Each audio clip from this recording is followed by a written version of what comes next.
All righty,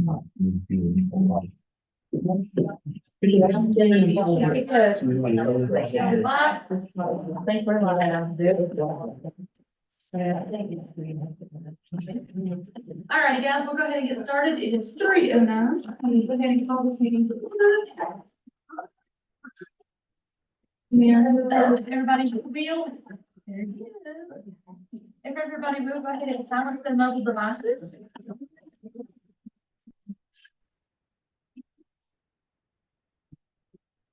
Sure.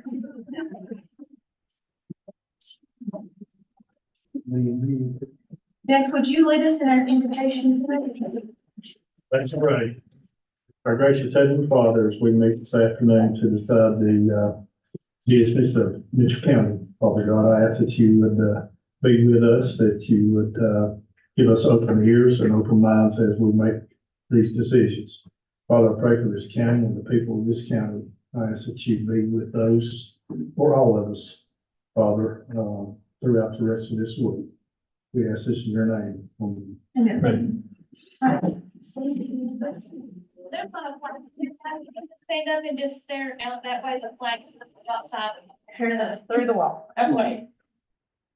Let's allegiance to the flag of the United States of America, and to the republic for which it stands, one nation, under God, indivisible, with liberty and justice for all.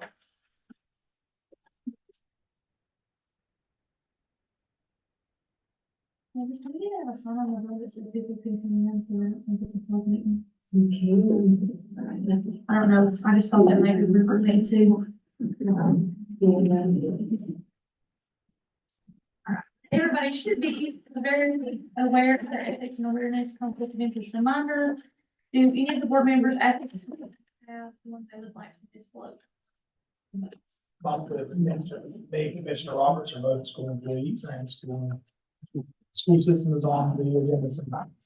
Thank you for that, Commissioner Pittman. I don't think that we will personally benefit from anything we discuss. I believe it's appropriate to vote, but. Thank you for that. And do we have any additions or changes to the agenda tonight? Hearing none, do we have a motion to adopt the agenda? Second. Brandon, all in favor, vote by usual sign. None opposed, motion carries. And do we have any items for discussion that I'm on? Sure. We will go ahead and move on to our budget workshop, and I'll pass that off to Mavis or Alan or whoever wants to start with the overview. So what we'll start with, in the schedule, if you looked at it, we've kind of got an overview for an hour, and then we go into the outside agencies that we're going to talk to tonight, which is Mitchell County School, Mainland Community College, and Toe River Health District. And we'll go over all of them, but those are the ones that's been invited to come in and give you an opportunity to ask them questions. And then that leaves us for an hour afterwards to hopefully continue following up with any questions you have about the general budget, make any changes you want me to make, and talk about the other outside agencies if we don't get all covered in the first hour. I emailed all of these out, but I'm not sure how you had an opportunity to read them or not. But this budget, the first pass of the budget, as we call it, for Fund 10, our general fund, is balanced at a little bit over 25 million, 25,532. This is actually a decrease of about 2% over what our current budget is right now today. It's at the same tax rate. There's no change on the tax rate. So 56 per 100 valuation. And a penny on the tax is worth about $227,150, so $227 per penny. 227,000 or whatever. After the tax collection rate of 97.25. If you remember last year, our tax rate finished about 97.32. But we balanced this budget at 97.25. Just to give it a little bit of flexible there, just in case the tax rate was to go down slightly. So with that being said, we'll go and talk a little bit about sales tax. I did not increase the sales tax projections for next year in this budget. I've set them at where I think we're gonna be this year. I did not put an increase. The state is doing about a 2% growth next year. But across the state, they're seeing declines in sales tax right now. So I would be afraid to put a growth factor on that yet. Once we'll get sales tax again about the middle of May, and we'll adjust again if you feel like you want to put a little growth in there. I personally probably would not. What kind of decline are they seeing across the state, Mavis? Some people are seeing quite a bit of decline. I think rural areas are seeing less than like right. Urban is getting hit hard right now. It's slowing down. Rural is not, and I don't think we're gonna see it. I don't think we'll see a decline. I just don't know that we're gonna see any growth, but I think where we're at is probably where we're gonna stay. To answer your questions, I think I saw some, and I have to pull that graph again, as much as 10%. Wow. It's pretty hefty. So we're always the last to go into a recession but we're always the last to come out too. So with that being said, I think there's some unique things in Mitchell County that's keeping our sales tax up right now. However, you have to realize when those refunds hit that sales tax, you're going to have some months that it's going to really dip down low. For example, the projects that are being built, like air projects, we're paying that sales tax right now, but we're going to get that refund back in the fall. We file for it once a year. You've got other people that are nonprofits, or for example, fire departments or whoever, they're going to file for their tax refunds every 6 months. So you're gonna have a lot of the projects that are being done right now are gonna be tax-free. We're getting the tax money now, but they're gonna get it back at some point. So you're gonna see some ups and downs. But there's no increase right now budgeted, it's left flat. With that being said, the Article 44 did have some growth this year. We're up to $394,000 there. You'll see how I've divided it just to account for it in the budget. You can move it around, change it. This is nothing but a plug that I put in there to balance the budget and divide the $394,000 out. We've given it a portion, to EDC, Board of Education, and Maryland Community Colleges, the 3 entities that can have Article 44. Let me ask you a question. I know EDC reduced theirs to 60,000. How was that divided between Board of Education and Maryland? What I did was, I took what we gave Maryland in the past year, the $387,000. I kept that into local dollars, and everything they wanted above that, I gave them Article 44. So they're getting 100% of their request. Right now, it's in the budget at 100%. And that kind of brings us up, if you look at their request, we were really behind compared to Avery and Yancey. So what I did with all the outside agencies, except the school, I put in their request exactly as they requested it. The school is in there at what we gave them last year, because that's a discussion you guys are gonna have to have about what you wanna do with the schools. But Malin, Toe River Health, everybody else is in at exactly what they asked for. Okay, so if you want to change it, we'll change it. So what I did was left Malin at what we gave them last year, and to make up the difference, we can fund that with Article 44. Does that make sense? Yes, So ma'am. everybody's, okay. And then what was left from EDC and Malin, I plugged into the school system, which is actually giving them more Article 44 than we gave them last year.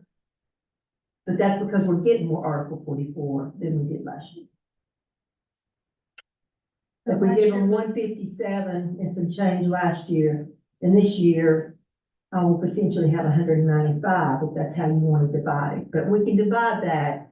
You can cut that pie in those three sections however you want to. You can give it all to one, divide it between the three, whatever you want to do. What, Harlan, I'm I was just sorry. gonna say, what we, Share thing. Huh? That's the best when you share thing. Yeah, should we share the pie? but no, for the Board of Education though, but what we gave them last year was the most that has ever been given, that, they're right. Yeah. Okay, so if we go on, let's talk about a few of the highlights or changes from last year's budget to this year. Of course, anybody that works for the state or local government has been hearing about the retirement rates increasing. So there is another increase this year in the retirement rates, and that's accounted for in this budget. There is no cost of living or CPI increase for the staff in this budget in this first pass. The only thing that is in there is the pay plan step for those employees that get the step this year. That is in there, but so far I've not added anything else. Again, that's your decision to let me know what you want to do there. I did give you a scenario, and it was a 3%, just because that was an easy round number, what that would cost if you wanted to do a 3% cost of living or CPI pay increase for the staff. I broke down the cost and the VICA and the retirement. Currently, the consumer price index is running 3.8%. I've noticed among other counties, it's already put in their 2 cents on what they're gonna do this year. A lot of them tend to be floating on that 3.6, somewhere around there is what they're looking at for CPIs this year. Don't know how that's gonna fall out in the end, but a lot of them, when they're planning, that's the number they're throwing out there. I just threw 3 because that's what we have done some, in the past sometimes. The budget is budgeted at the cost of our health insurance right now, because I do not know what it's gonna be in January. As you know, the state's going from Blue Cross Blue Shield to Aetna, and they've not disclosed those premiums to us yet. So I'm hoping there's just a little bit of extra money in health insurance, but I don't know that. So it's budgeted at what it is right now, so we'll be safe on that one. So the state's moving that way from Blue Cross. Yeah. That's be a big customer. Yeah, Unknown what our benefits will look we don't like. know what their benefits are gonna be or anything Will yet. be better or worse. We might know that piece of it probably in September, because I think early in, Enrollment starts, I think, in September. this they're year. starting it earlier this year, but we usually don't know our costs till December.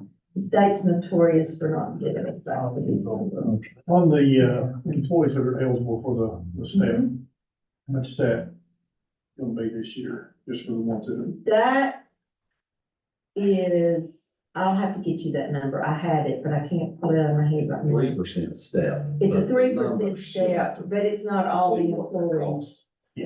Yeah, Does not giving our employees cost of living raise, is that, our pay plan that we've implemented, will that put us behind and it possibly could,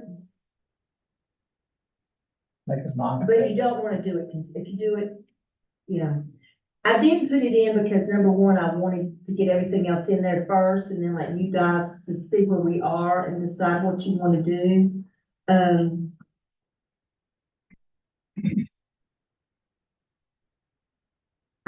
I don't know the answer to that. Don't do it consistent. If you do it one year, then in the past, if we did it one year, we made up for it the next year by doing that CPI and that year, we combined them. We have done that. It could put you behind I know we've kind of tried to, state car. but we've not done the CPI yet. But last year was a little below and the year before was a little below. We've not kept up with CPI. So we're kind of, the gap seems to be growing. It will between grow. CPI and It will grow. But we gave a pretty good. It was last, 5%. yeah, we did. We didn't do the CPI though. The CPI was high, yeah, like 8%. 6 or 7 or Yeah, something, we way gave up there. 5%. And we only did a 5, yeah. I don't think since I've been here, we've ever actually done the The CPI. full CPI. And that's something that we can think about and talk about. Okay, you will see most departments are pretty much on par. You're gonna see some that's gonna be a little bit above what we normally spend, and one of those is information and technology. And that's because this coming year, we've got some major upgrades that we have to do. We're at end of life, a lot of equipment. So there is some upgrades there that boosted that department up a little bit, which is, you know, a one-time thing. It doesn't happen every year, but this is the year that we've got to make some improvements. And I don't know how much Alan's kept you, had time to keep you in the loop, but we have had a few near hits on our system. So we don't want to have anything that's at end of life or not being updated or not being monitored. So you'll see some upgrades there. The new sheriff's department, we're going into that building in the fall, hopefully October, November. So you're gonna see some operational costs on that building that we have estimated. We did the best we could with talking with Mosley and Hickory Construction, and then kind of trying to figure out what those monthly expenses are gonna be on that building. So that's a new one that you've not seen before. What kind of increase you think? 5%? On the sheriff's department? Yes. Oh, a lot more than Is it? that. Oh, Just the size of the building. the size of the building and the fact that we'll have electric, natural gas, propane. What else we got over there? We've got internet, we've got phones, Water sewer. water sewer. You see, they don't, a lot of that, they have their rolls into this building. It's part of the, we don't have a separate tap for every water sewer on every one of these buildings. It's on one tap. So yeah, there's quite a bit of increase there. Did we have to pay a tap fee down there since it was that? Mm-mm. We will on the Great Summer. I assume. Well, yeah, we will, because see, theirs was rolled into ours. Yes. Yeah. Okay, so going on with staff changes, we had lots of, well, I should say lots. We had a few requests for additional staff. The two that made the cut into this budget is an additional social worker as under the Medicaid expansion funded umbrella. So that's being covered by the Medicaid expansion dollars that the state is giving. You know, you hired one last year under that program, and this will be the second one. And the sheriff's department, we're gonna put an additional deputy in there, and that is, we went back and forth. Donald's thought long and hard about it, and I think he was first pretty negative to it. But then when he looked at the numbers, he came back and said that that would probably work better for him, and that way we can reduce his overtime, which is getting close to $100,000 this year. So we can actually put on another deputy, cut his retirement or his overtime back down proportionately, and come out about the same dollars. But, you know, we are putting another deputy, but his department's just growing, that's all. I mean, it's just growing. What about the resource officers? Are we having to pick them up? Yeah. Well, we have 3 that is being paid for, not 100%, but pretty close by a grant that the school has.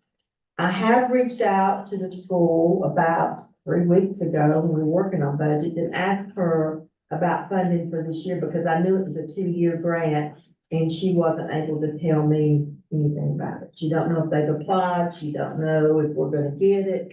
She don't know. At the school. The school, it's a school grant. So that's. She didn't know, even though they applied. Mhm. Okay. We need to ask that question again, Ready to put them in that, and we're gonna close 2 schools, so. We're moving 2 to the high schools, to the middle school, with Greenwood. Beach. Mhm. So there will not be reducing staff in that department. So again, there's $132,000 worth of grant revenue in this budget that would have to come out if they do not get the funding this year for SROs.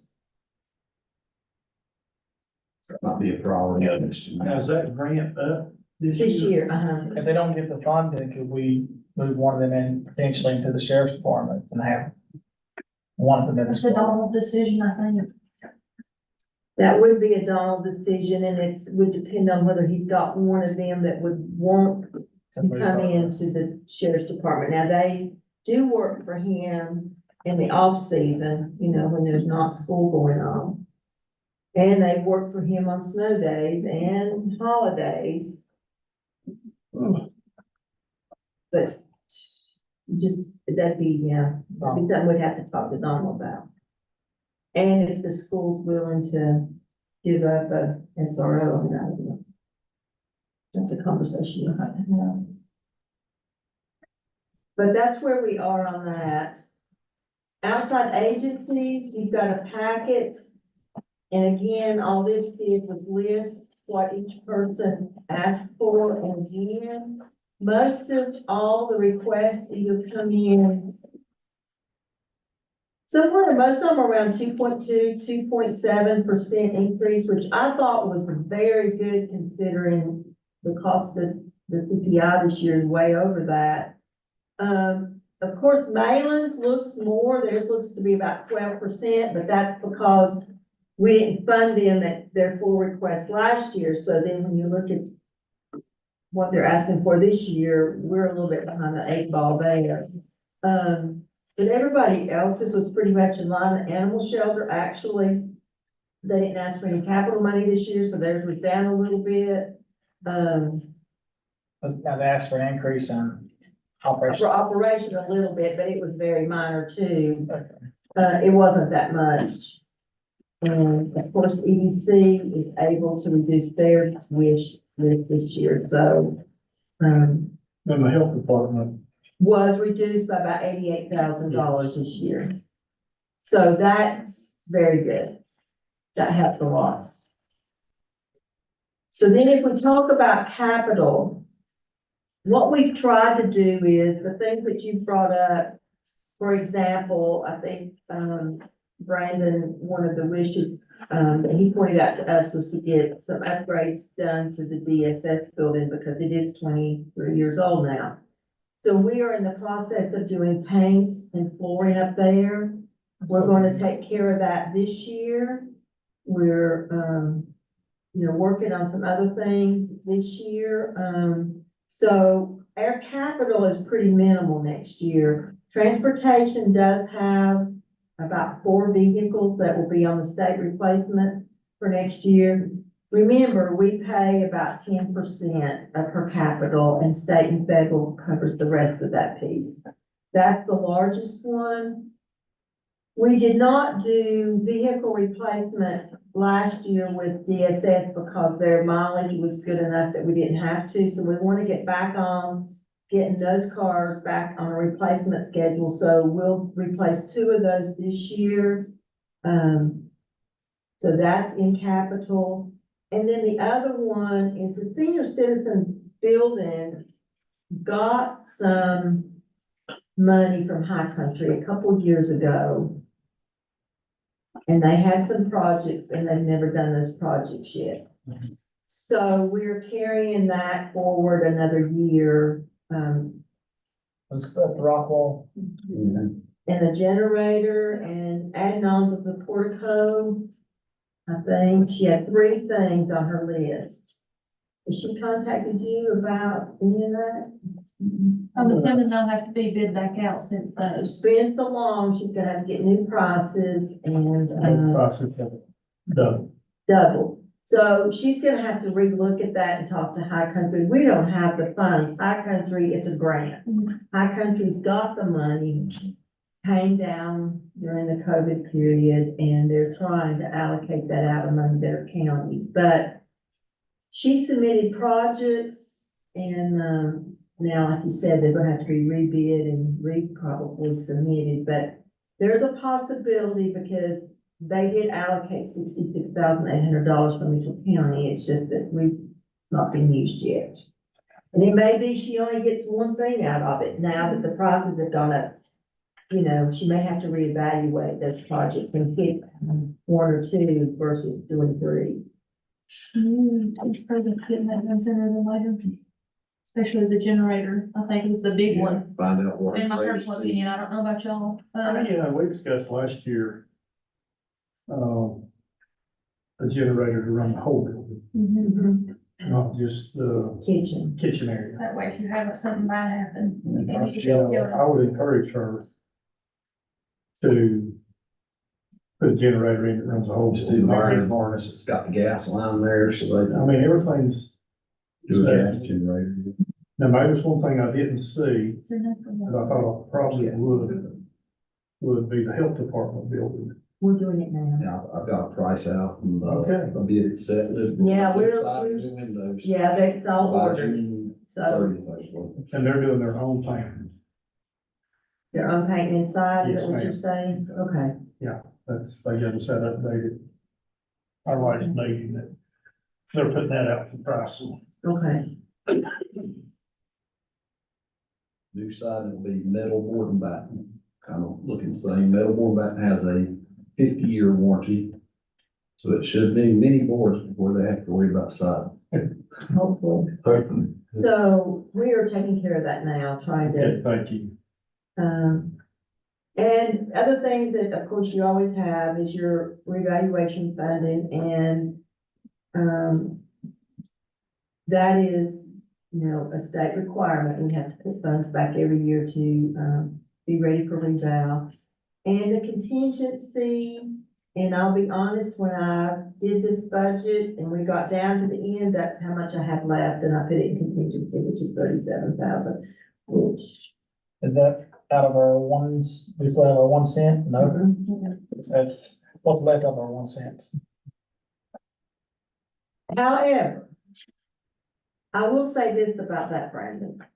You've done really well, and when you do a 4-year revow, you know, realistically, the first 2 years, if you set your tax rate correctly, the first 2 years, you should be able to save money. The third year, you should be flat, and the fourth year, if you have to, that's when you would use some of that from fund balance to balance your budget, and then the revow year, you'll reset that again. If that's. And then the other philosophy is in some counties adjust their rate every year. But most counties that I work with, have worked with in the past, do it on the 4-year, and that's kind of the philosophy. They don't change it, but every 4 years. A lot of that 1 cent was to address some of the capital needs, and Mhm. we're doing some of that too. There's some big ones that are bad at this. And we're trying, that's in the health department, we're Yeah. trying to take care of those capital needs now. Yeah, I like the plan of doing whatever every year.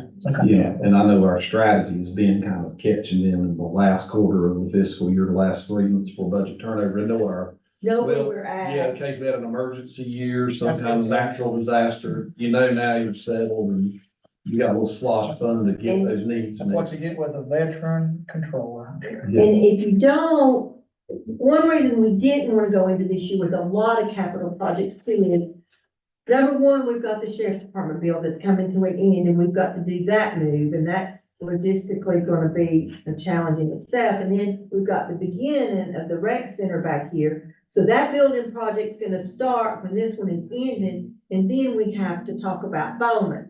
So we've got a lot of capital that's unknown that we're gonna be dealing with. So we wanted to try to get our current buildings taken care of before we have to start diverting funds to those other things. Gotcha.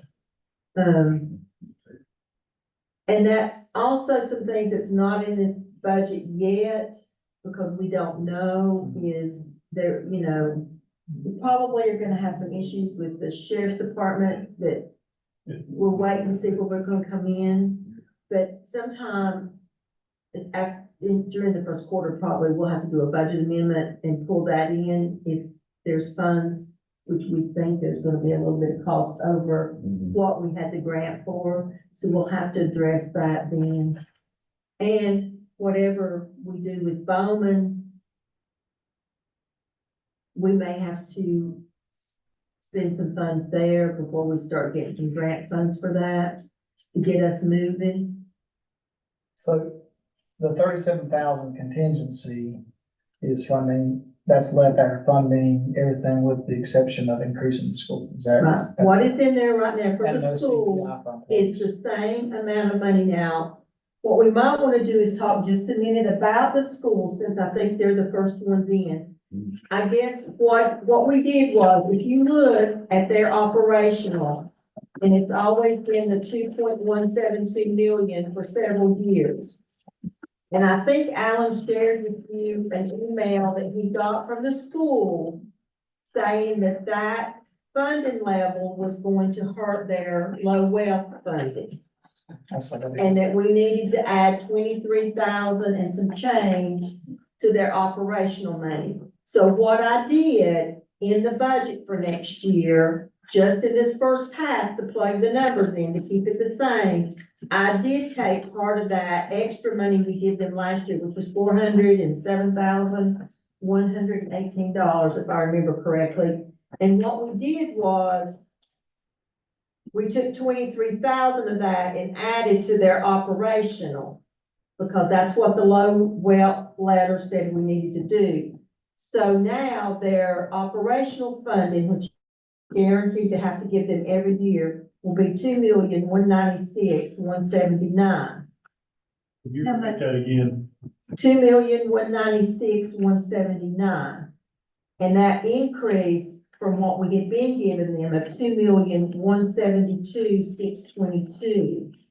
Now, is the operational, I know that on all of these, there's one of them that you can't ever lower, Operational. so it is operational.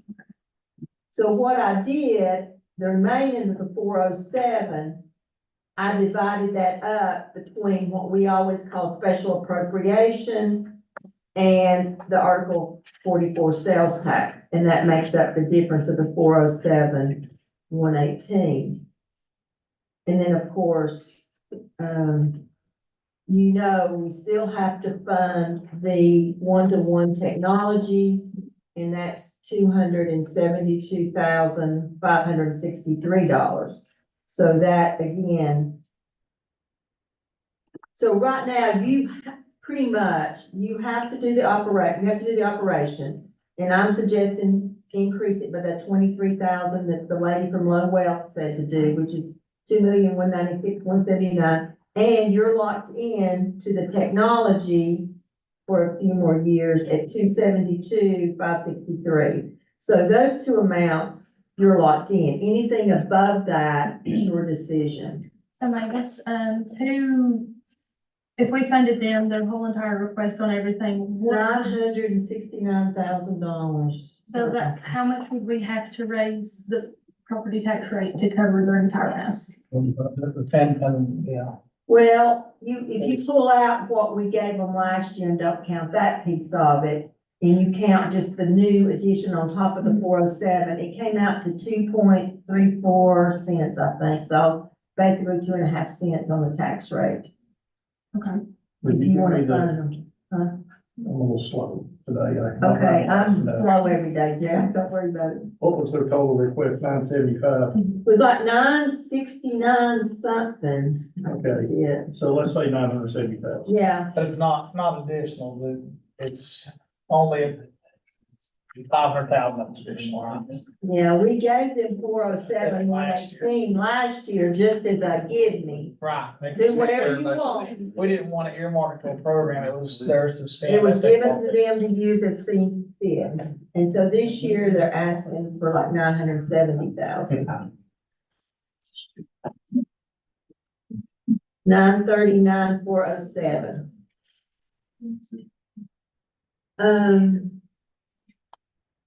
And of course, you could read their letter. It's for pre-K, it's for personnel, it's for nutrition, it's for transportation and library. There were several requests.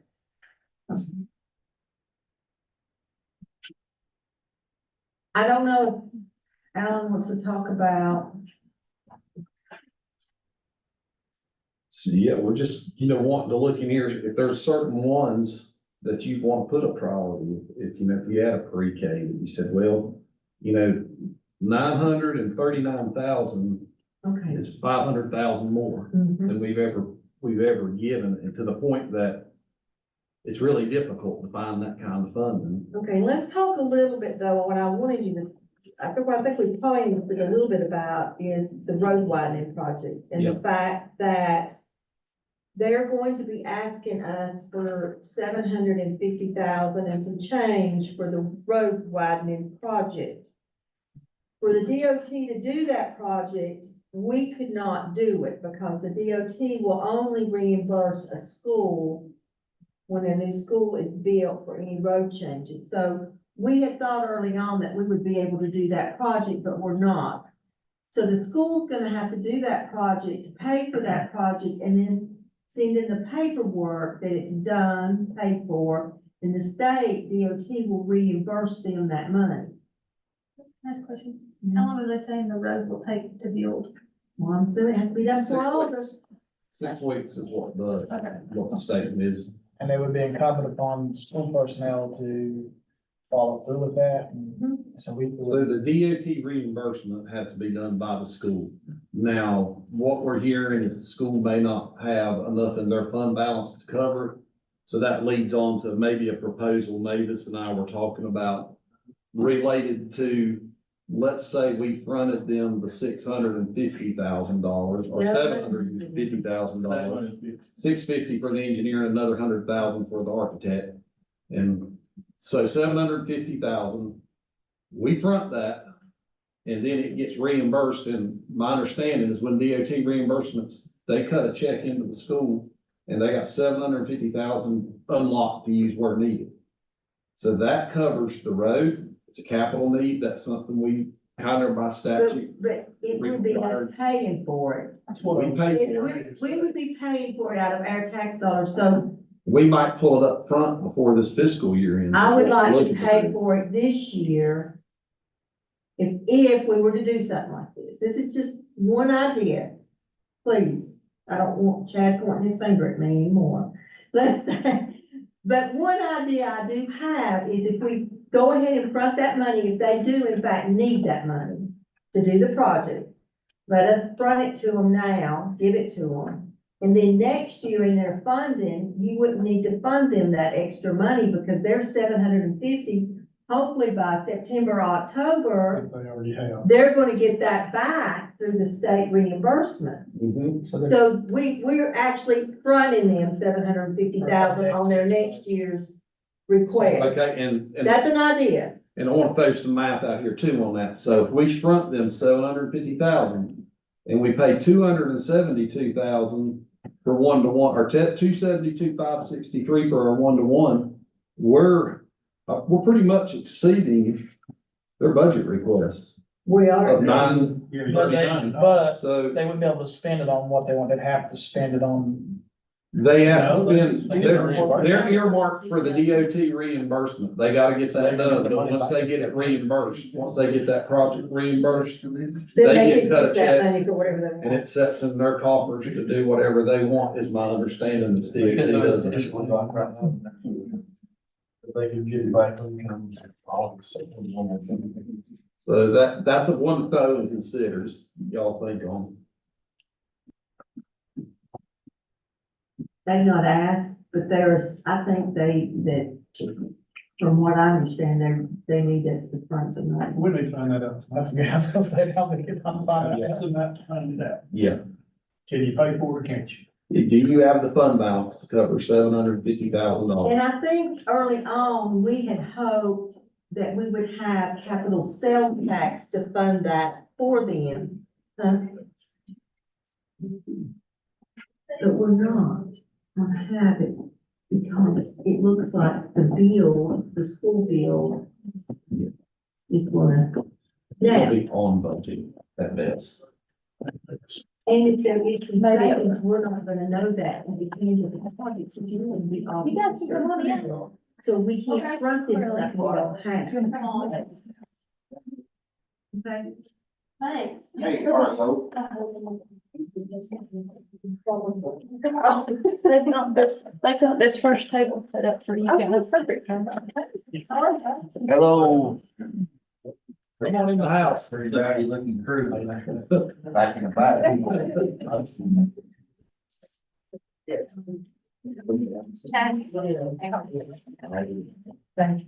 You can do great. How's Alan doing today? Fine, how about?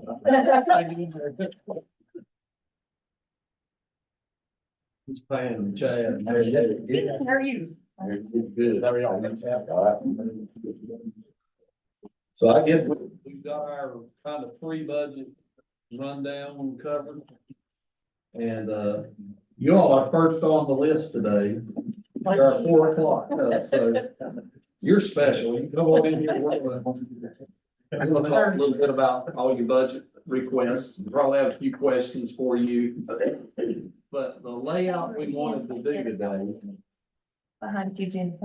is, maybe do the first 5 or 10 minutes of, if you want to speak to anything, maybe just present a little bit. Or if you'd rather us just kind of get into asking you questions, but we like to give that opportunity to present on your budget needs. I know we got the letter and we have a few questions, but we'll give you that opportunity to kind of talk a little bit, so. Sure, that'd be good. So our budget requests, there's no fluff in it.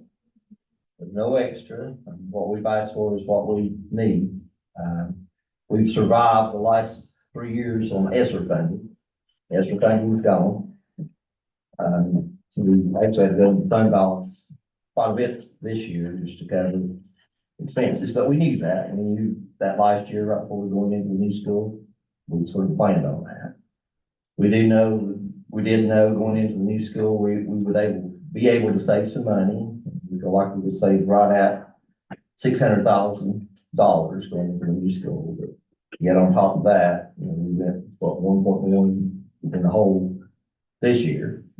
The things 3 years ago, when we talked about the school and seeing all the savings that really hurt us, that we didn't see coming, was the mandated $15 an hour when that came about. And when I say mandated, yeah, you don't have to pay your local people 15, but when Yancey County, and Avery County, and McDowell County, and Madison County are paying their lunchroom ladies $15 an hour, you can't not pay them $15.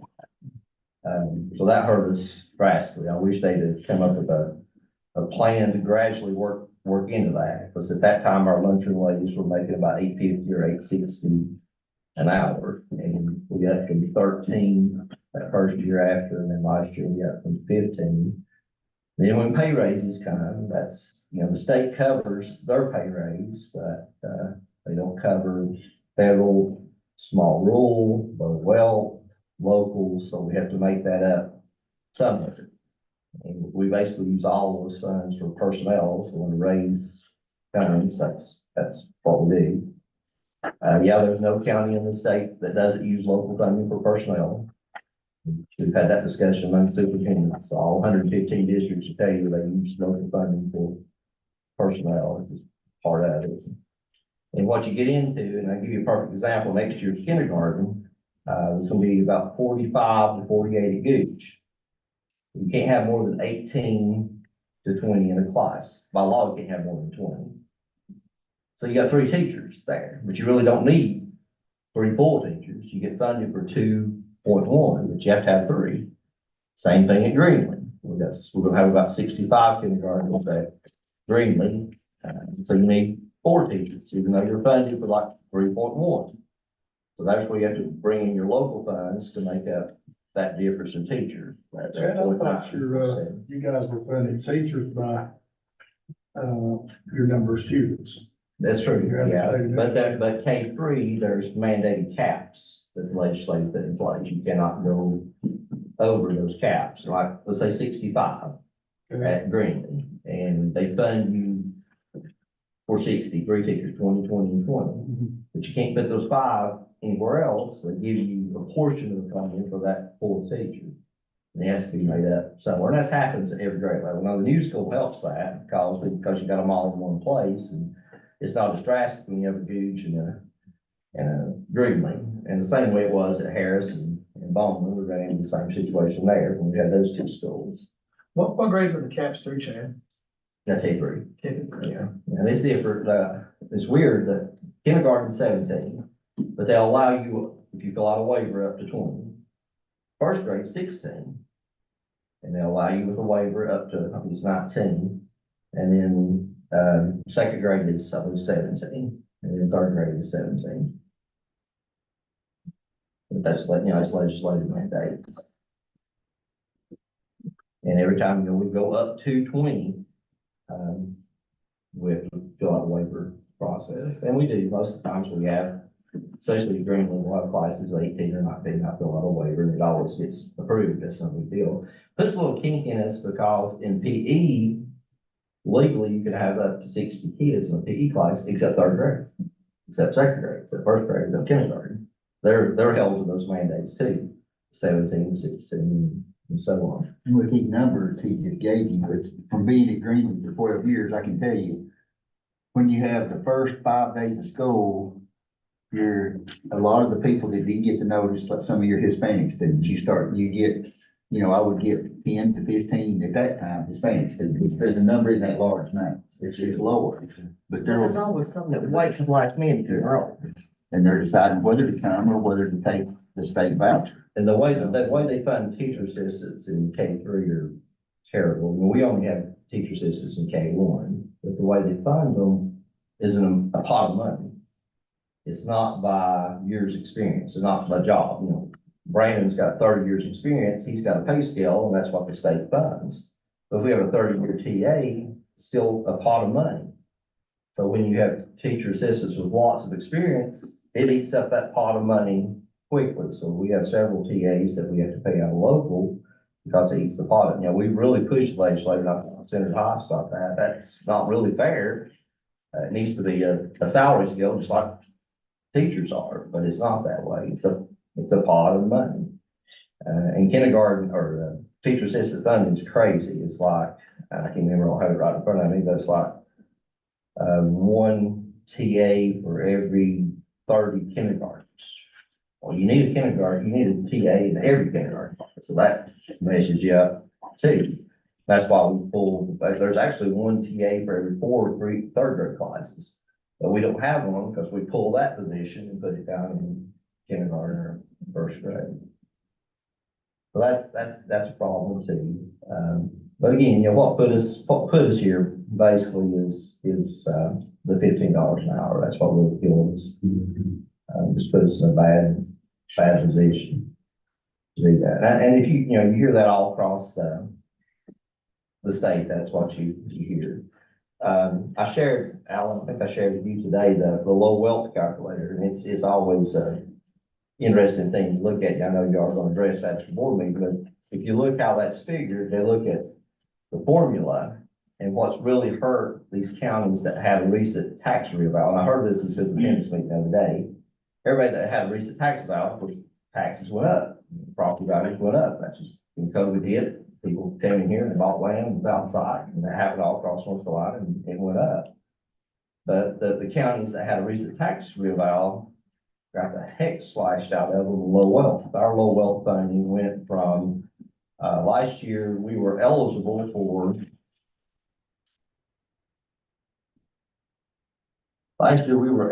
to receive $269,115. Well, then they look at the funding effort of the county, and their funding effort was 59.4%, so they reduced the amount to $159,854. Next year, we're eligible for $72,000. The funding effort is 54%, and we will drop to $39,638. So we'll right off the bat, we're losing $120,000 low wealth fund. And I know when we met before, I know last year when Pam and Brandon, I met with Harley and Steve, we talked about how local funding affects other funding too. So when it's recurring, it counts. When it's not recurring, it doesn't count. It's not part of the funding ever. And that's why we, when we talked last year, we talked about that recurring funding, because we're really leaving money on the table. I mean, that's state money that we can get for that 100%. That's the 20-some thousand you need to make. Like 24 or something. That's for this, and it's always 2 years behind, and I don't understand why everything's always 2 years That'll take behind. you for your operational, that's the 2,172,000, that'll take that to 2,196,000 and some change out. That's correct. But I mean, if y'all want a copy of this, and again, I can share that, I'll share it with Alan, he's welcome. to And I share it. sent the link to the spreadsheet out, I think, to the entire board. Yeah. That's earlier today, so I told them to put about 4 tabs up there. with all And it's the interesting to counties. look at, because you can look at other counties, I mean, McDowell Board of Education has an agreement with their commissioners that they fund at 100% level, that way they get all of their low wealth funding too. Of course, McDowell's low wealth funding is $2 million and some dollars. And, and ours is all, again, is, when McDowell has a reeval, I'm sure that amount will drop too. I don't know when their reeval's scheduled, but that will drop too. I do think you'll see a change in the low wealth funding in the future, because when all these counties catch up and have the reeval and all this low wealth starts going down, then I think the legislators will adjust the low wealth funding formula. And I think it'll change, then you'll see Michigan County get more money. I don't know when that'll be. That might be 2, 3, 4 years down the road, but that could easily happen. Again, what we've asked for is what we need. It's not what we want. We'd love to have Spanish in our middle and elementary school. We'd love to have our librarians to be 11 months, so we could do a summer reading program for our kids. We'd love to have our tech facilitators be 11 months, so we could do a tech thing for our kids during the summertime. We'd like to have another social worker where we only have one for the county. We'd like to have more counselors, because as you all know, they're desperately needed with the mental health needs and the drugs and the vapes and everything else. We paid 2 counseling positions out of the ESSER funds. That's 2 we will have to cut, not funding, just because we felt like we needed counselors. They lump how they fund counselors into a formula where you have counselors, librarians, social workers, and you get one position, but it's all lumped together for every 435 or 455 students. So if you figure that, we only earn 4, but we have more than that, because you need that in Mitchell County. Then we ran in, transportations went crazy, since COVID. Kids quit riding the bus. I don't know why. I don't know what parents do that they can pick up their kids today, but nobody rides the bus anymore, and it killed our transportation fund. So I did have Waylon and Rick, they drove a bus on that formula that the state has. They drove a bus route to show 100% efficiency, because that's how you're funded, by efficiency.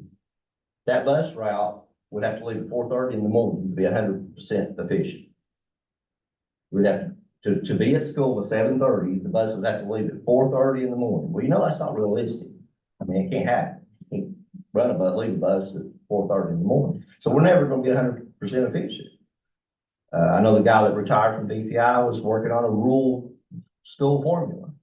He retired. I don't know where that formula went. I've also talked to Senator Haas about that. They need a rural county formula, because the roads in Mitchell County are different than roads down on the coast.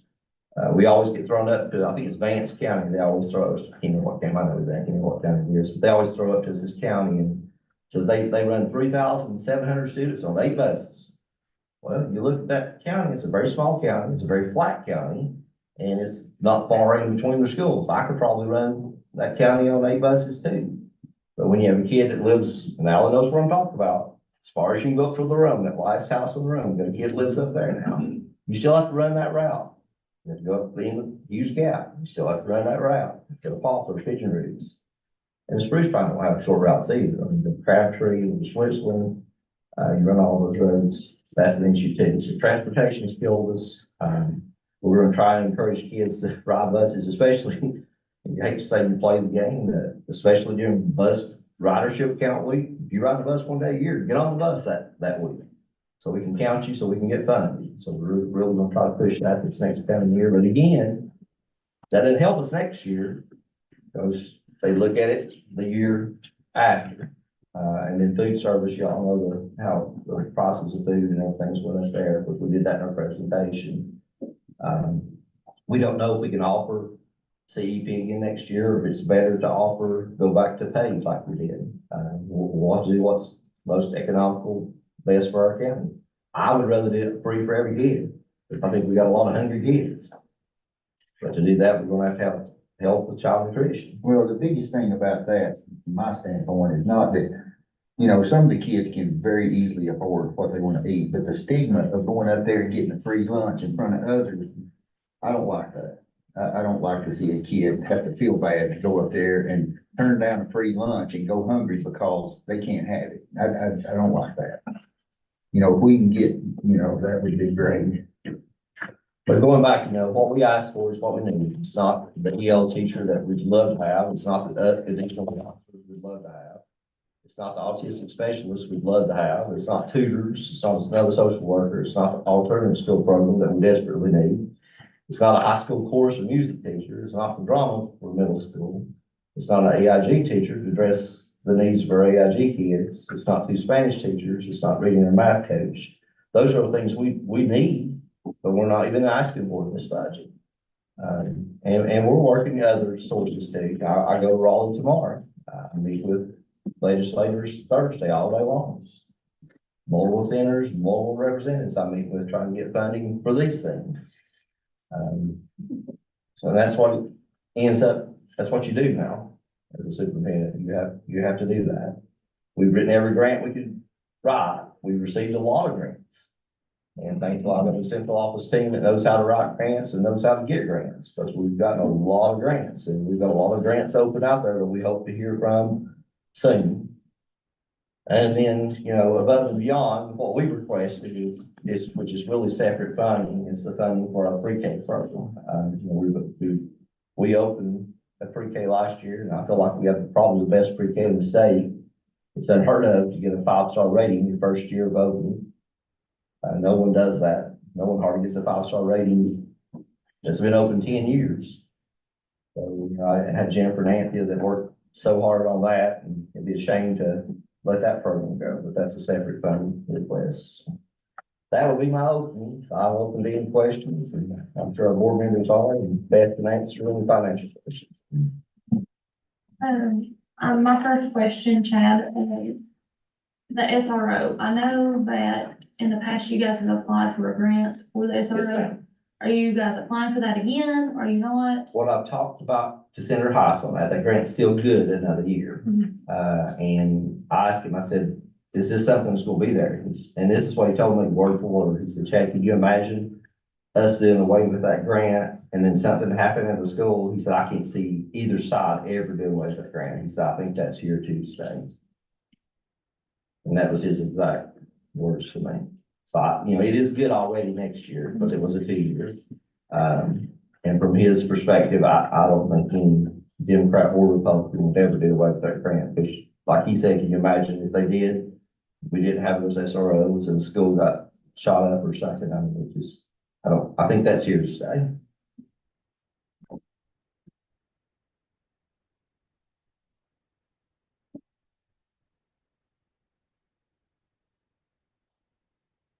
Do you have any more, Harley? No, I'm gonna take a quick restroom break while you guys do that. So we've talked, when the sale of Dayton and parents take place, how will that money be used for the school system? Will that go to capital? Will that be, you can use it any way you want to use it? I really don't know the legal answer to that. That would be something I'd have to talk to John about. I don't know how that works. We've never sold a school before.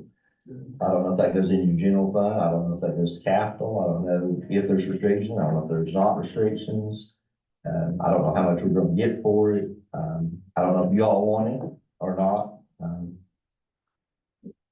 So a lot depends on a lot there, Jeff. I couldn't answer that question fully. That's the first option, right? They have first choice. Yeah, you all have, we offer it to you first. And we either accept or decline. That's correct. And then you put it out, from my understanding, and you probably remember this as good as I do from the building tip to hill. I know it goes out in bid and upset bid, and there's a process there. Yes. I've also talked to Ralph a little bit about our need for funding of counselors, psychiatrists, psychologists for our school system. Those are an obvious need. Man, he said that every school system in the state gets money for those. Do you know how much money Mitchell County gets for this, fund these folks? You get a psychologist position, that position it's not the psych, I don't think it's the psychologist that you're thinking of in particular. It's mostly testing to see if kids are eligible for services. That's not a crisis, it's not a crisis psychologist position. That's the type of position. Jim Prather is that person for us. As far as counselors, that's in that pot of one for every 435, but it's not just counselors. You throw in that social worker and what else is in there? Nurses now too, in that same pot. You know how much money that is? It's a positional law. It's not really money. It's a position for one for every 435 students you have. So there's 4 positions. So that's counselor, nurse, and social worker. So they're giving you a position, but they don't tell you how much money you got to spend? But it's all years' experience. And you turn the position in, the state pays it. We don't get the money. As far as they send you money, they give you position allotments. So if you hire a 30-year person, they pay for that 30-year person if it's $80,000 salary. If it's a first-year person, they pay for that first year's salary. It's not money that actually gets sent to us, and it's a position allotment, sort of like teachers. You know, we don't get money for teachers. Yeah. You get positions, so it's position allotment. So you get one of each of those positions per 430? No, it's, you choose, you can put 4 counselors, you can put 4 nurses. And, you know, and we've been lucky, you know, we were able to get a grant to fund one of our nurses. And that grant has continued. So, I mean, we look for additional resources. We used ESSER funds to fund 2 of our counselors. So that's how we were able to add 2 counselors in there. What's our current enrollment, Chad? Yeah, The next year's projected to be 1710. what was it that started this year? 17, it was not much higher than that. It was like 1742, 43, something like that. Some reason. Kindergarten enrollment killed us this year. I talked to Jason and Colby both, and Jason tells me the most he expects at Greenwood to be 65. And Colby tells me the most he expects at Greenwood is 45. It's 110 kids. That used to be what we had one year at Green. I mean, that's, we had Actually, less than what we at had. least, that was the least amount I ever had Yeah, come into kindergarten. It's dropped. we usually had 150, 160 just at Greenwood when you were there. A lot of kids.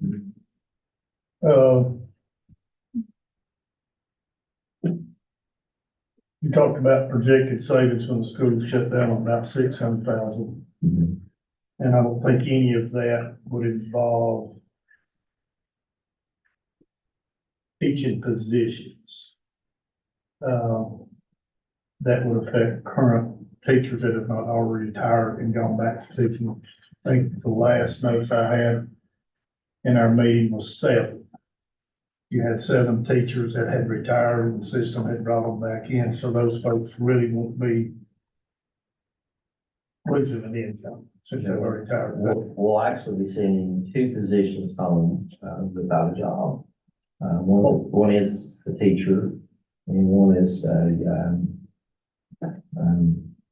don't know how to say this without identifying them, another position. Okay. I haven't told one of them yet. And we talked about grants. Have y'all ever written a grant for mental health counseling Jennifer or? Gregory can answer that question. She's recommended. We have written, grants for mental health and counseling, and we're actually talking with Amy Wellness right now. They've indicated that they're writing some. They put a counselor in Yancey County Schools last year. They funded a counseling position last year. So they're they've written it, and waiting to hear from it. I had asked them, I guess about 2 weeks ago, and they still have not heard from that, to see if we could get a counseling position through some grant funding for that. Where you're at, Jeff, with you talking mental health, it is huge right now. I don't know if any of you guys know, if these kids we're still reeling from effects of, we paid the thugs to stay home and molest our kids over COVID. And we're still dealing with that. You know, they said, oh, the numbers went down over COVID. Well, of course, the kids weren't in school to turn in their reports, you know, of what was happening to them. And now we're dealing with a lot of that and it's pretty huge. Mental health is tough. You know, I mean, it's needed because if they can't get that, I mean, everything else just kind of falls apart. And then I also submitted an Amy Wellness grant this week for, professional development for teachers, since they're the ones who see, these kids all the time. So to have professional development next year in mental health, trauma, I think it was a $10,000 grant to have somebody come in and train, for that. What to look for, how to identify. Yeah, teachers aren't trained to be counselors, and that's not their job to be a counselor, but when they see these changes in behavior, then they can recognize that and get them the help that they need and refer them to those people. No, they're not trained for that, but I guarantee you, you do. You counsel every day, just about, as a teacher, in one way or the other. You know, we, as I said earlier, we've received a lot of grants, but we've written a lot of grants. We've written a lot of grants that we've not received. There's probably not a grant that goes by that we've not tried to get. One of them we're looking at now is the Gear Up grant for Appalachian State. That would actually save a counseling position. Truly wouldn't be a counselor position, the Gear Up position, which saves a lady her job. We'll hear from that. When will we hear from that, Jennifer? I don't know what the date on that was, Jennifer. We're gonna do that one, yeah. I'm thinking June, sometime in June, we'll hear from that. We may or may not get it. Like I said, we write grants all the time. I know Kim Hodgson and CPE got close to $1 million last year in grants, just for CPE and some other things. So there's not grant that every one of us out there that don't write, including myself. Well, two things, you know, I had a Board of Health meeting last week, learned something very new. We sort of discussed this amongst our district members, which would be Avery and Mitchell. And one of the ladies that is on our Board of Health is the CEO at Cannon and Watauga Medical Center. So they have a full network staff at Cannon that deals with children's mental health, that will do evaluations, make recommendations, and possibly, if needed, in-home stay. Is that within Avery County or open to whoever? That's what we're gonna work on, Alan. We're gonna see if we can work with Avery County as a Toe River Health District to involve Mitchell County schools and Mitchell County children for this process. There's a hotline there that's 24/7, 365 for any situation that comes up. A lot of the issues, Jeff, we run into is we have a lot of willing people, volunteers out there to provide services, but with that new parent rights bill that came into effect, if the parent does not sign off for evaluations or services, we can't evaluate them. And a lot of the ones that need it, the parents won't sign off on it. And that's a problem. I mean, that's a huge issue. We can recommend all day long, but until that parent signs their name they're allowed to do it due to that new law that came into effect There last needs to year. be a law that the parents charge. Yep, I agree. Neglected abuse. I agree. And then, you guys have 3.5 nurses, correct? Yeah. And because the reason I know that, 2 of those nurses are paid for, that money comes from the state that rolls through the health district Esther paid for the other one now. that takes care of that one. And I talked to the interim health director at this meeting. He has talked to his lead nurse at the health department. Because you have a new school right across the street, you have the high school right up the street. That the health department would be willing to have conversation and work with Mitchell County Schools for your new 3-8 school and your high school to provide a nurse, not a nurse at these schools, but a nurse across the street. Like an on-call nurse. Yes, well, they would be there, you know, there's And then they could come to the clinic. Clinic would be called, they would come to the clinic, and the child would be served. And that would save, since you're out of ESSER funds, that would save doing without losing 1.5 nurses if the county doesn't pick that up. So that's an option that I want to make you aware of. If y'all are interested, if you are, let me know, and I'll put you in contact with our, health director, who's very open. You have to get permission from every parent to. Yeah, because you're going outside with school employee and Yeah. you have to have permission. There's all the health plans that have to be done for the kids. Yeah. Well, I mean, that's just a, I don't know all the particulars, guys. It's pretty involved. And I just say they'd be there full time, and I think Brandon Clayton both will tell you that, how busy their nurses are. Elementary school especially. Amen. Anaphylaxis would be the only thing I think that are anaphylactic have diabetes. And diabetic. Yeah, not. I've given many shots. Mhm. And the last thing I'm gonna ask, and this is, a lot of this will go to you, Beth, more than anybody, probably, well, you got knowledge up here, sitting here. You sent out a spreadsheet of PRC codes and all of that, which is impossible to replicate. Welcome to our world. It's more complicated now than it was 20 years ago when I sat on the Yeah, board, because It's going to 36 digits in July, so. yeah, I didn't see the money spent, so here's what I'm gonna ask, and it's plain, it's just simple. Okay. Break this down by each entity. Administration, Greenlee, Deaton, Bowman, Gooch, early college, transportation, and food services. And then here's what I'm looking for in administration. What percentage of administration is paid for by the state of North Carolina? Whether it's state money or federal money. And then how much local money? Because I know 20 years ago, local funding was over $800,000 just for central office. So are all your positions that the state pays for 100% paid for by the state? Or is some local money going to pay that? The only one that's local right now is in transportation, he's part-time, and that's the only one that I'm pulling local funds for. Okay, so everybody at the administration office is paid for totally by the state. Yes, sir. What about your secretaries? Not all the secretaries are.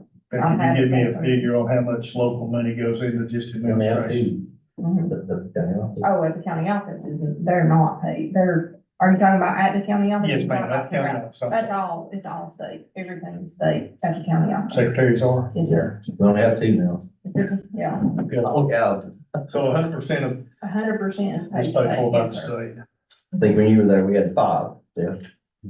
I just remember $850,000 Yeah. local money going to. into No, there's the central absolutely office. zero that goes We, into central office. that central office has been narrowed down a lot.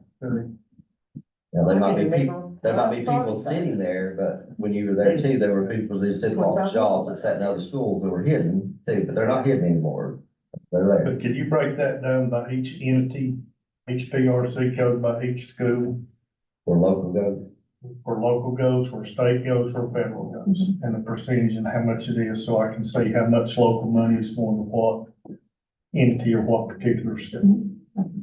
All right, thank you. And it might, Jeff, it might be a little misleading on when you look at a particular school, because you're gonna use your lower paid employees to pay local. And you might have, at Greenlee, you might have 10 first-year employees. Well, of course, most of your local money is gonna go to Greenlee then.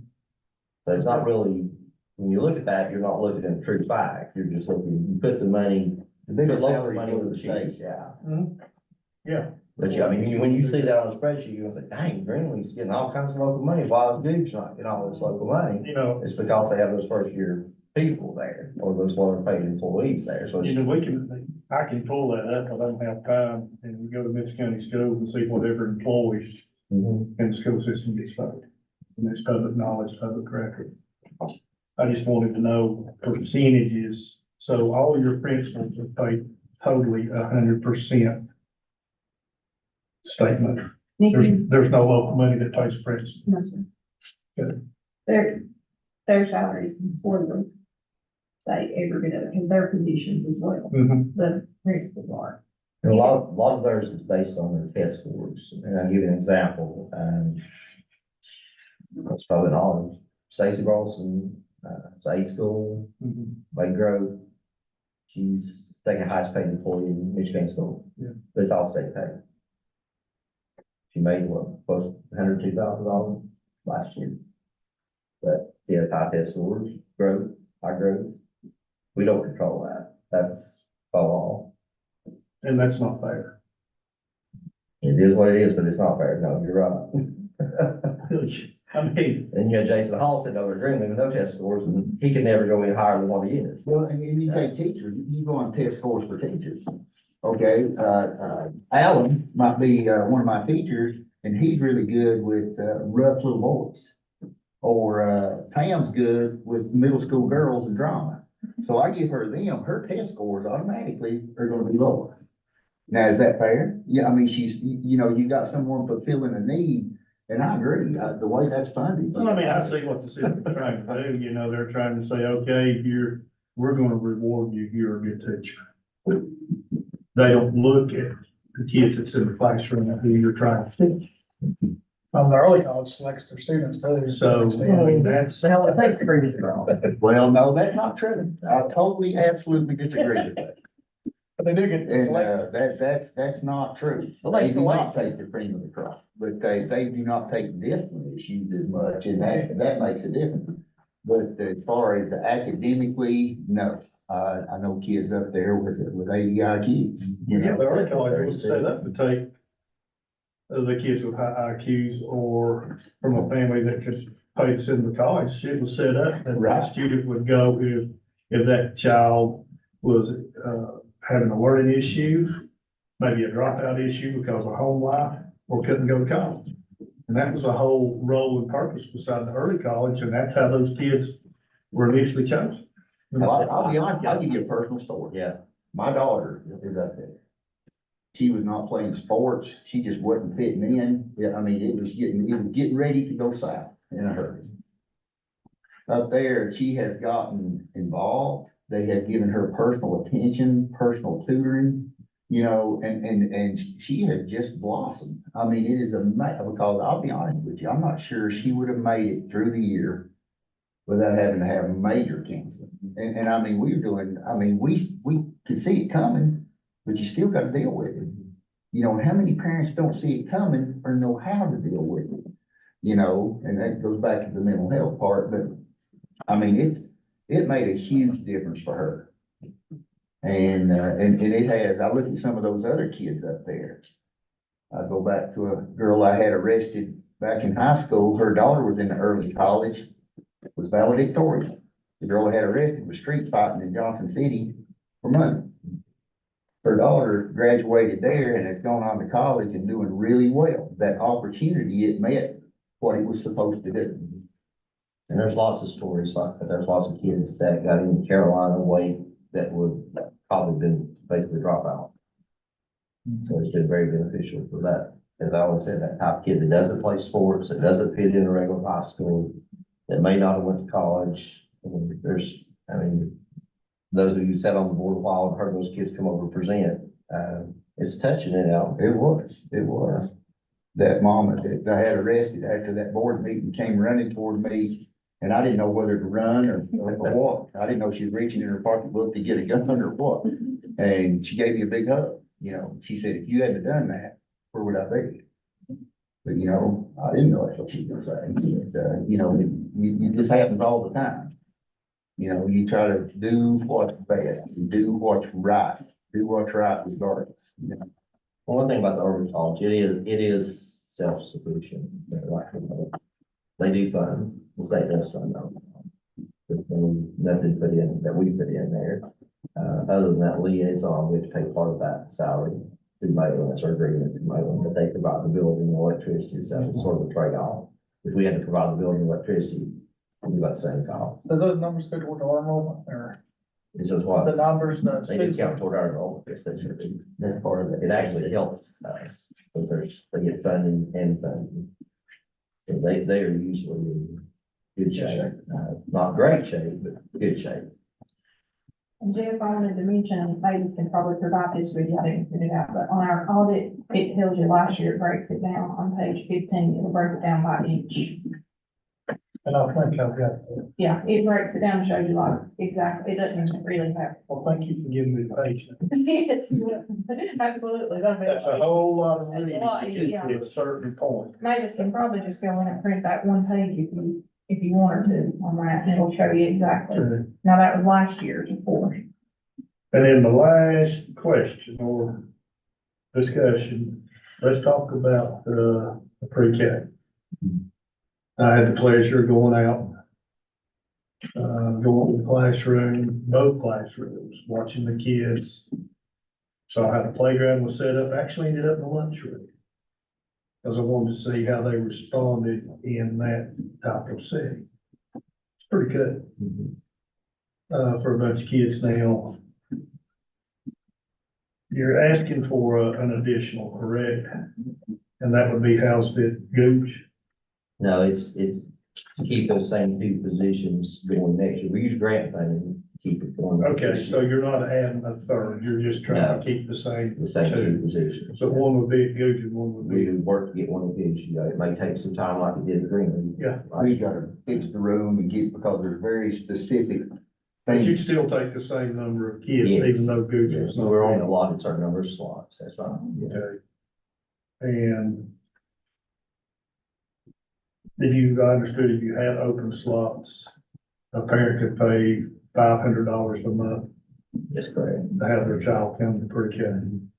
We would love to reach a point where there's no charge. You know, we'd love to do that, but I don't, And you see different things in different counties, and you've got Avery, Nancy, commissioners pay full for kids to come to fill every group slot. Mhm. And then you see Henderson County, who's up first, $750 per paid person to cover costs, which costs a double in Henderson County, but they did. It's different in every county, and it's when I met with Ralph about that, or Senator Haas about that. And he looked at me and said, this is not your preview, this is the county's. You're not gonna be asking me basically for money for pre-K when you're a K-12 institution. You're not a pre-K-12 institution.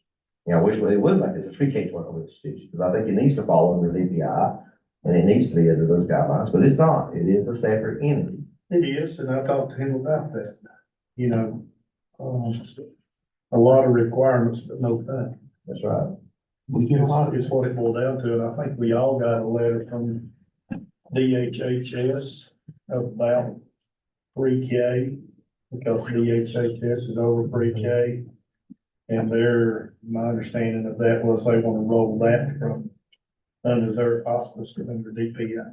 I wish they would. But, you know, there's a lot of weeds to go through before you get to that point. well, you know, 100 million going to vouchers, probably another 100 million going to it would really benefit something like that. I'm sorry.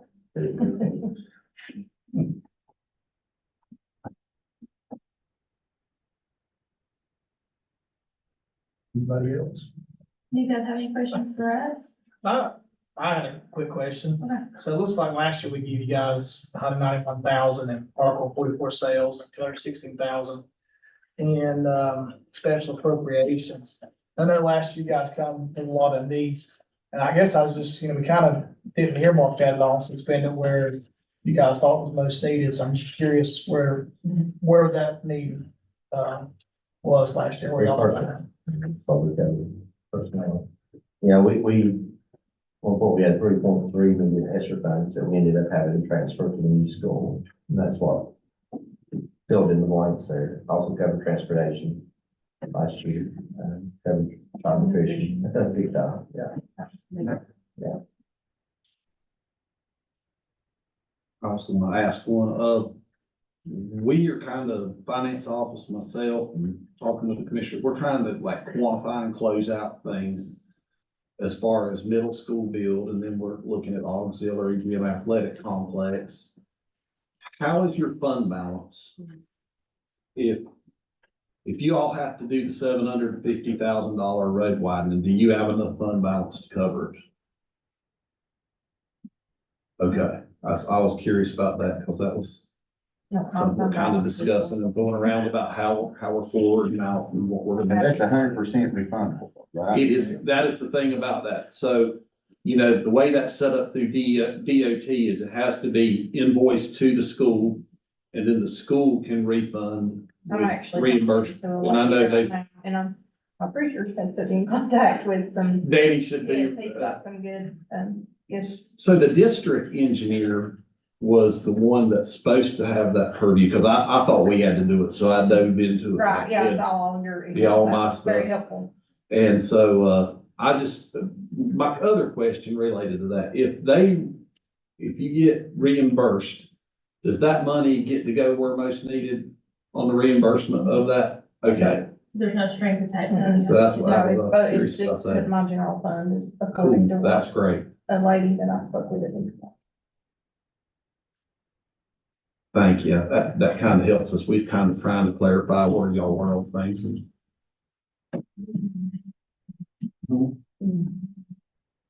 Yeah, that made us want to know, when would y'all need to have that money forwarded towards the road widening? That's whenever. Cause I know we're seeing some bills come in, and I think we've been kind of telling the CMAR and architect to make sure they get them invoiced towards you to keep them pristine from the other bills, so you can get your reimbursement from being DOT guidelines. So if you were to need that, I guess it would be in the next month or so, wouldn't it? Probably. How long will it take for the road project to get done, do you know? I'm hoping till after June, but I don't know. If I can get through June, then I'm gonna be in a lot better shape. Al and I've said in on those meetings, and they told us it would be in, I think, the end of the third week of July when it out. Yeah, they were saying they're gonna try to start when school's out, so they don't have bus traffic and then I 6 think they're days. actually gonna start a little bit before it's out, Yeah. but not much of graduation time. But they should finish by the third week of July. And I Yeah, think they we'll put- be invoiced late July, early August by the other employers Okay, for that portion. okay. So your reimbursement would come back, you're hoping, right around late July, early August? No, that's Oh, when that's they're when you get supposed your to bill. invoice. Okay. Yes, that's what. Gotcha. Okay. Now, this lady doesn't know, she's just saying. She's kind of giving us the Yeah, ifs 'cause I was and the asking her scenarios. anyway. Yeah, that we could wait till after, you know. So if you're getting reimbursed and that goes into your funding, you're probably thinking it's gonna hit, we hope maybe September. Probably. Okay. September, October, hopefully. So we don't know that. No, we don't know that. We don't know. And then another revenue. Getting it down to where. So we're kind of laying, there's some revenues out there we're looking at is sale of schools and then reimbursement into that. And we were just wanting to kind of, to note those and look at those to see how they roll into maybe keeping you covered. Just keep in mind that recurring, for that low wealth fund in a small rule, Yeah. that's part of that formula. That has another implication of other funds getting released, so, yeah, totally understand that. And we're leaving money on the table, but not through the recurring. I mean, it's just, they, I don't know what they do with it. We can do those this. Yeah, so another question we have. That's the state formula. That didn't come from me. That's the state formula. So Mavis and I said, we'll try to roll it out in our minds.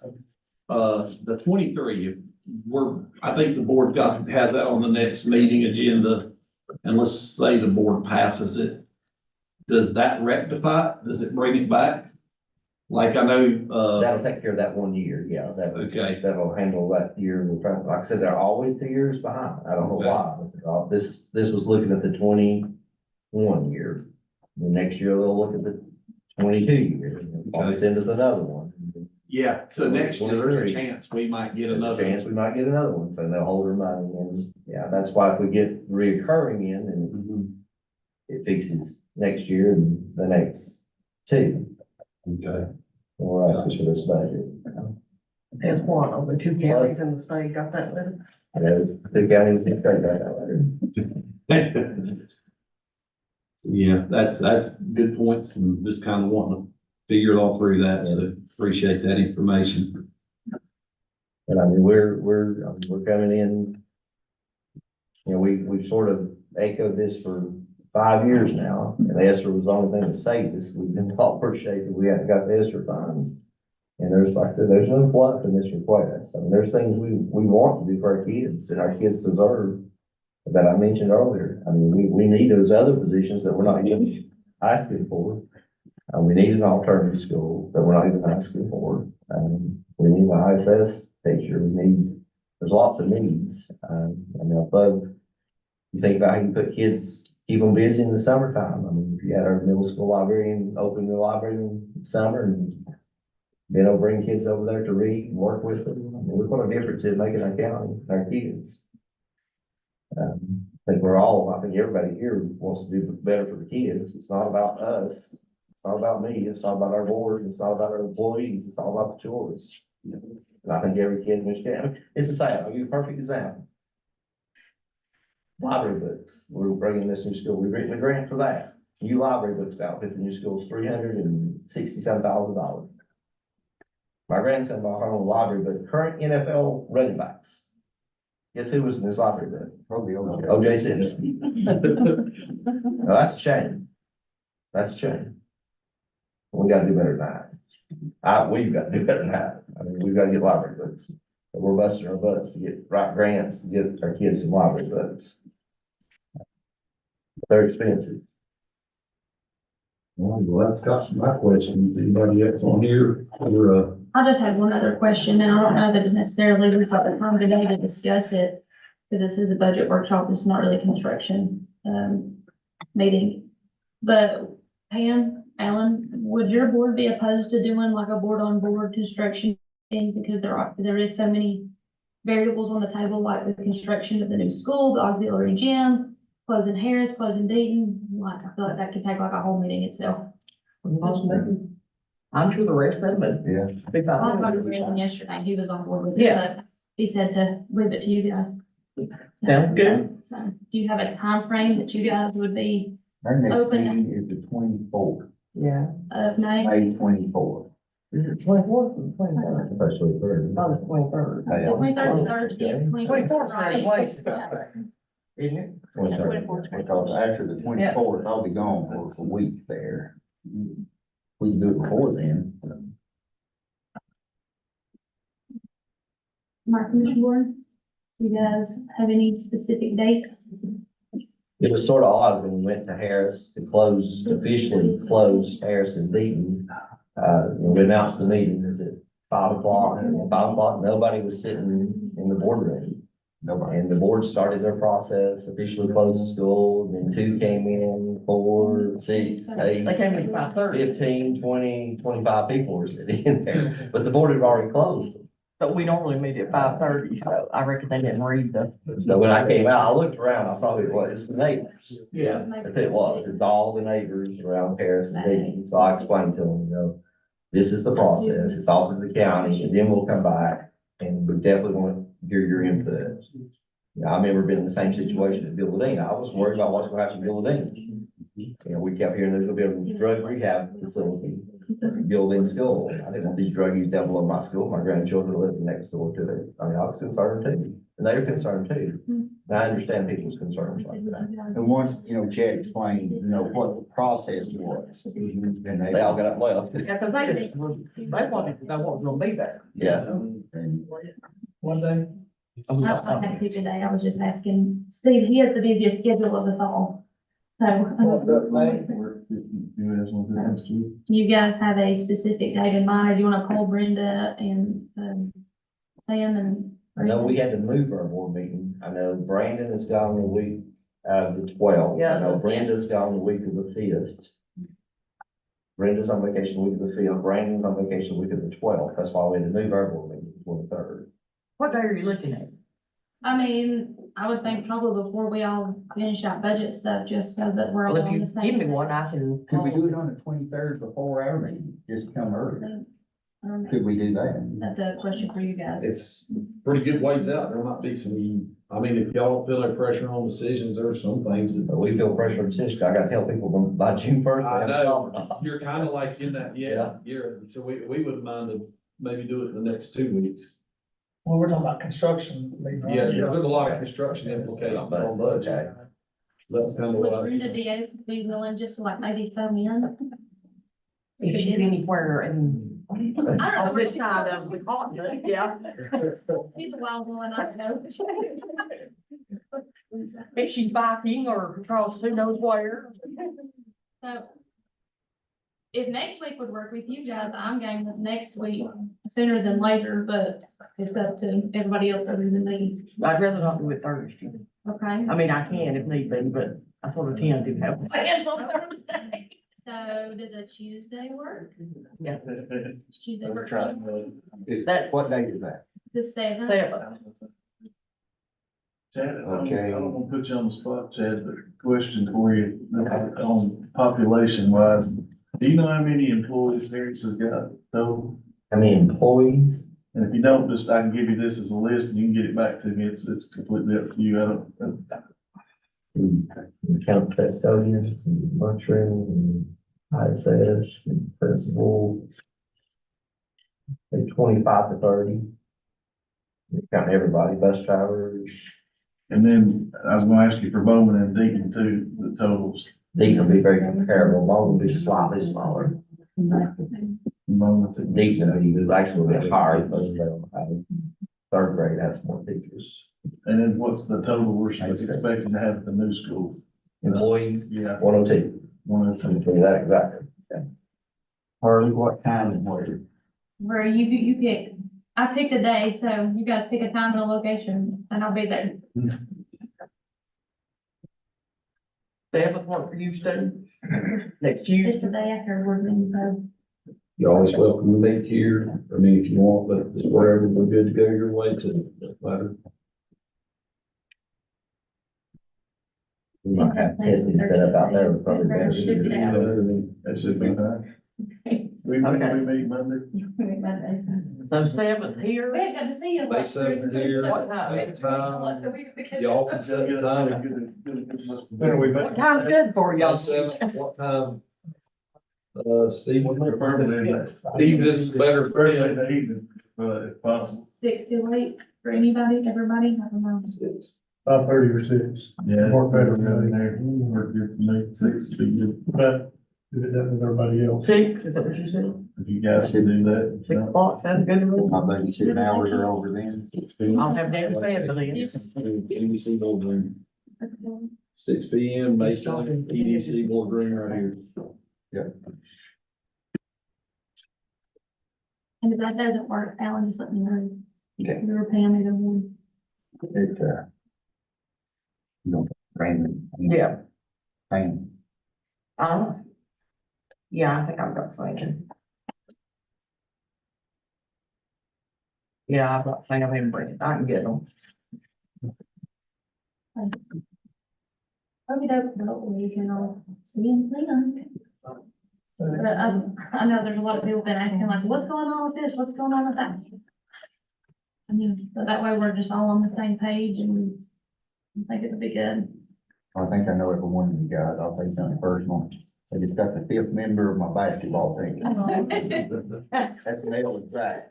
Just born? He came today, yeah. Congratulations. Yeah. Orson, How big? 6'8", she had pre-eclampsia, 2 or 3 weeks early. He was 6'8". 3 boys. So they got 3 boys. 3 boys, and Emily has 2 boys, so we got a basketball team. All boys. Alex don't have all girls. Same here. You have a boy? Yeah, my sister's having twin boys, Yeah. 5 weeks apart, so. Everybody been drinking the That's same. good. We're gonna. You're Congratulations. We're after that water. We'll have a five, we'll play. Well, guys, thank you for coming in. Thanks for having us. Appreciate y'all coming. Motion to recess to 5:30. Do we have a second to take a motion? Second. Sorry, can you say that again? Steve made the motion to take a quick recess for till 5:30. Man, thanks for talking about when Canada like that. That's like great, something that you can't. Don't be a decent.